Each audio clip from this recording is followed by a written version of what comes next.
Temperament और technology की Trinity ही भारत के भविष्य को ट्रांसफॉर्म करेगी। इसके लिए हम भारत के बच्चों को बचपन में ही जरूरी एक्सपोजर दे रहे हैं। अभी तक देश में 10,000 अटल टिंकरिंग लैब खोली जा चुकी है। इस बजट में सरकार ने 50,000 और अटल टिंकरिंग लैब खोलने की घोषणा की। विद्यार्थियों को फाइनेंशियल सपोर्ट देने के लिए पीएम विद्यालक्ष्मी योजना भी शुरू की गई।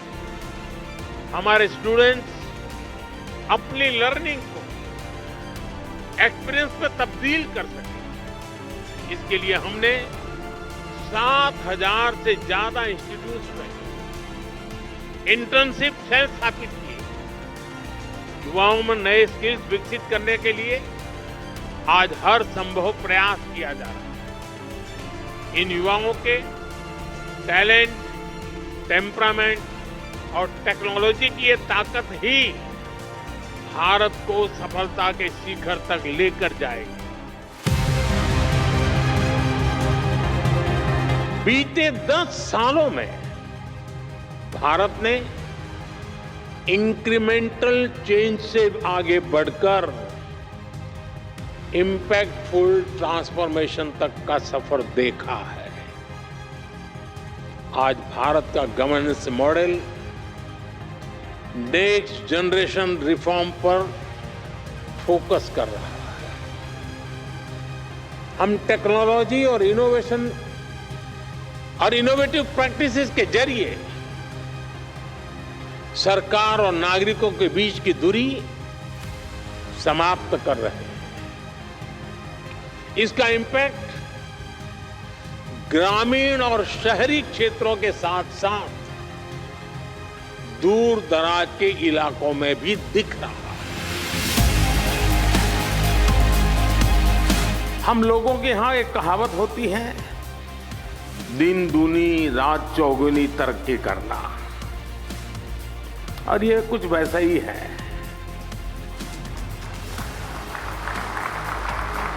यही एक्सपोनेंशियल ग्रोथ आज हम भारत के डिजिटल सेक्टर में, इलेक्ट्रॉनिक मैन्युफैक्चरिंग में देख रहे हैं।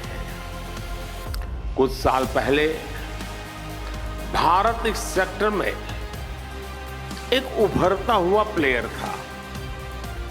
आज ग्लोबल इलेक्ट्रॉनिक्स मैन्युफैक्चरिंग में हमारा शेयर कई गुना बढ़ चुका है।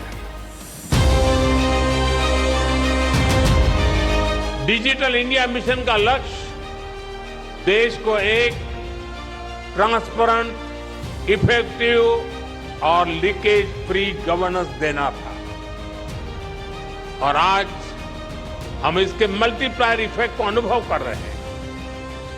डिजिटल इंडिया की सफलता के लिए हमें एफोर्डेबल मोबाइल हैंडसेट्स और डेटा की जरूरत थी।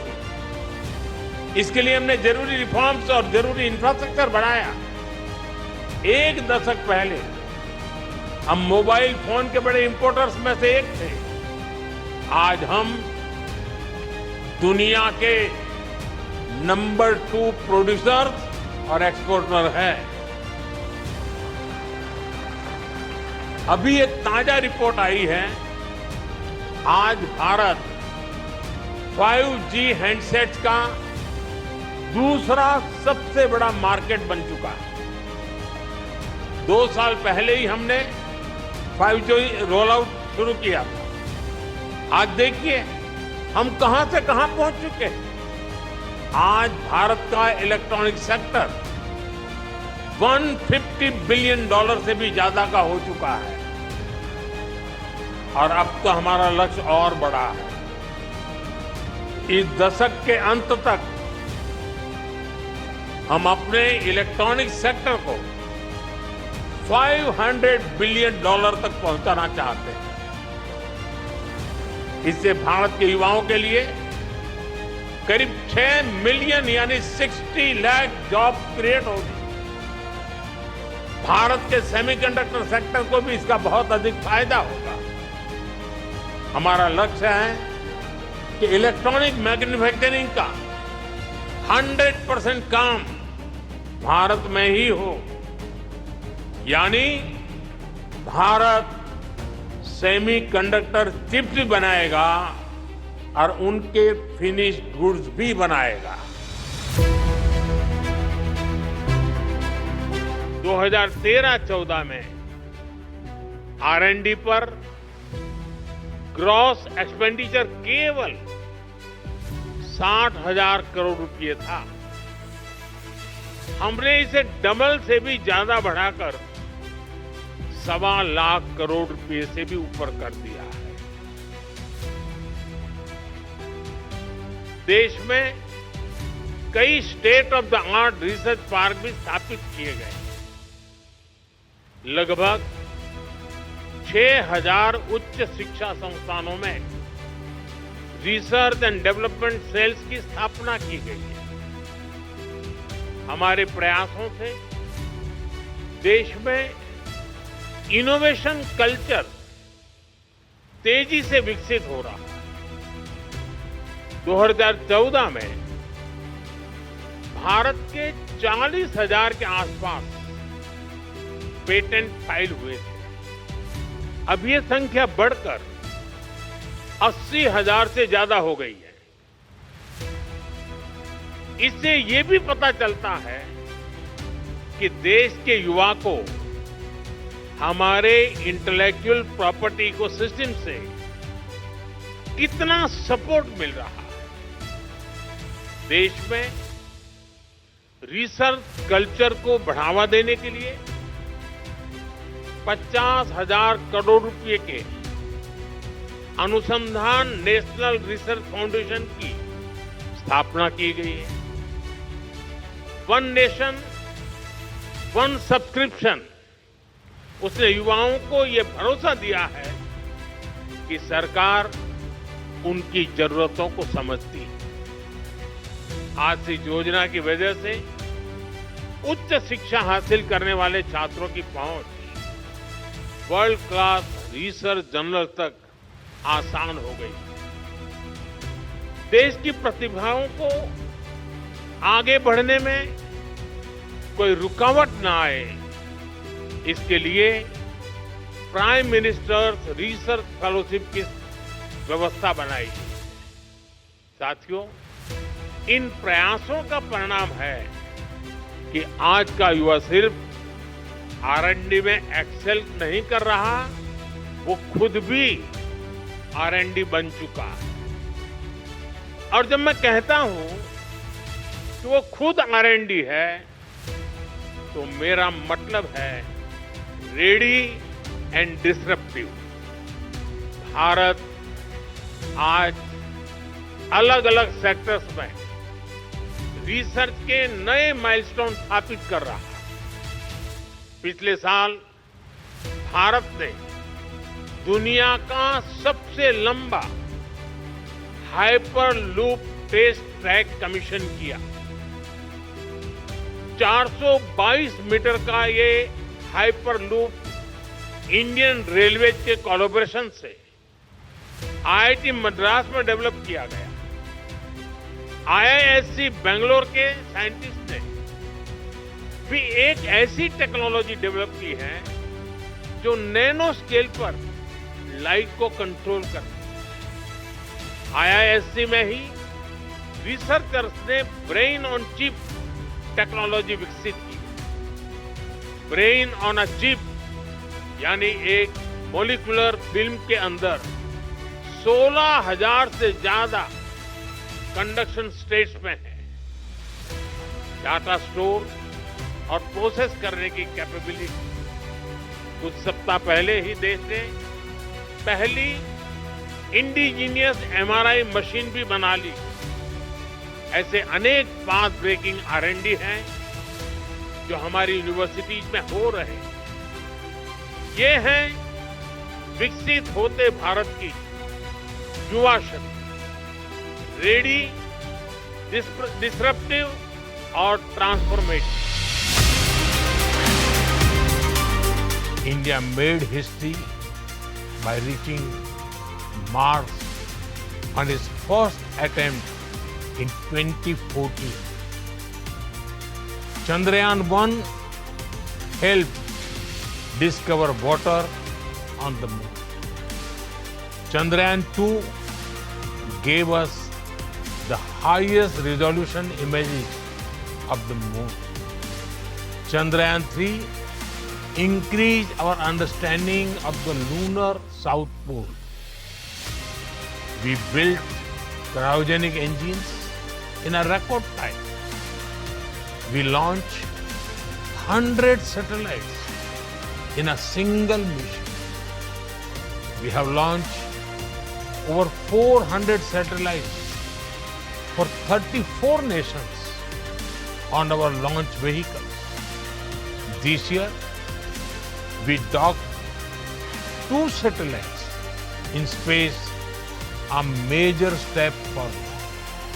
Friends, India's space journey is not about racing others. It is about reaching higher together. Together, we share a common goal to explore space for the good of humanity. We launch a satellite for the South Asian nations. Now, the G20 satellite mission announced during our presidency will be a gift to the global South. We continue to march ahead with renewed confidence, pushing the boundaries of scientific exploration. Our first human space flight mission, Gaganyaan, highlights our nation's rising aspirations. In coming weeks, an Indian astronaut will travel to space as part of a joint ISRO-NASA mission to the International Space Station. By 2035, the Bharatiya Antariksh Station will open new frontiers in research and global cooperation. By 2040, an Indian's footprints will be on the moon.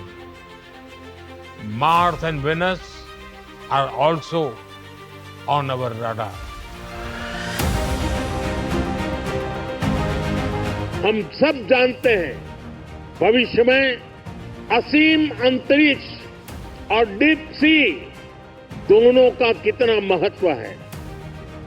इसलिए आज space और deep sea दोनों जगह भारत अपनी क्षमताओं को बढ़ा रहा है। हमारा समुद्रयान प्रोजेक्ट वैज्ञानिकों को समंदर में 6000 मीटर की उस गहराई तक ले जाने वाला है जहां कुछ ही देश पहुंच पाए हैं। यानी भविष्य की किसी भी संभावना पर काम करने में हमारी सरकार कोई कसर बाकी नहीं छोड़ रही है। आज देश ने जो रोबोट्स यूपीआई फ्रेमवर्क डेवलप किया है, उसकी मदद से लाखों करोड़ रुपए गरीब के बैंक खाते में सीधे ट्रांसफर हो रहे हैं। महिलाओं को, किसानों को, विद्यार्थियों को अब सीधे सरकार से मदद मिल रही है। 21वीं सदी के नए भारत में, युवा भारत में हमने देश को नई स्ट्रेंथ देने के लिए, स्पीड और स्केल देने के लिए टेक्नोलॉजी को अहम टूल बनाया है।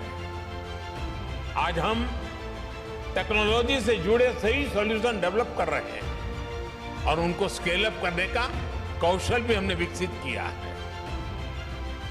देश में ड्रोन टेक्नोलॉजी को प्रोत्साहन, गुड गवर्नेंस के, ईज ऑफ लिविंग के, इसी कमिटमेंट को आगे बढ़ाने का एक और माध्यम है। ड्रोन के रूप में हमारे पास एक और ऐसा स्मार्ट टूल आ गया है जो बहुत जल्द सामान्य से सामान्य भारतीय के जीवन का हिस्सा बनने जा रहा है। हमारे शहर हो या फिर देश के दूर दराज गांव देहात वाले इलाके, खेत के मैदान हो या फिर खेल के मैदान, डिफेंस से जुड़े कार्य हो या फिर डिजास्टर मैनेजमेंट, हर जगह ड्रोन का इस्तेमाल बढ़ने वाला है। इसी तरह टूरिज्म सेक्टर हो, मीडिया हो, फिल्म इंडस्ट्री हो, ड्रोन इन क्षेत्रों में क्वालिटी और कंटेंट दोनों को बढ़ाने में मदद करेगा। अभी जितना इस्तेमाल हो रहा है ड्रोन का, उससे कहीं ज्यादा इस्तेमाल हम आने वाले दिनों में देखने वाले। मिनिमम गवर्नमेंट मैक्सिमम गवर्नेंस के रास्ते पर चलते हुए ease of living, ease of doing business को हमने प्राथमिकता बनाया। हमने सबका साथ सबका विकास के मंत्र पर चलते हुए देश के हर नागरिक, हर क्षेत्र को सरकार से कनेक्ट करने का रास्ता चुना। देश में सुविधाओं का, पहुंच का, डिलीवरी का एक जो डिवाइड हमें अनुभव होता था, उसके लिए हमने आधुनिक टेक्नोलॉजी पर भरोसा किया, उसे एक महत्वपूर्ण ब्रिज के रूप में व्यवस्था का हिस्सा बनाया। जिस टेक्नोलॉजी तक देश के एक बहुत छोटे से वर्ग की पहुंच थी, हमारे यहां मान लिया गया टेक्नोलॉजी ने एक बड़े रईस लोगों का कारोबार है, सामान्य मानवी की जिंदगी में उसका कोई स्थान नहीं है। उस पूरी मानसिकता को बदल करके हमने टेक्नोलॉजी को सर्वजन के लिए सुलभ करने की दिशा में अनेक कदम उठाए हैं और आगे भी उठाने वाले हैं।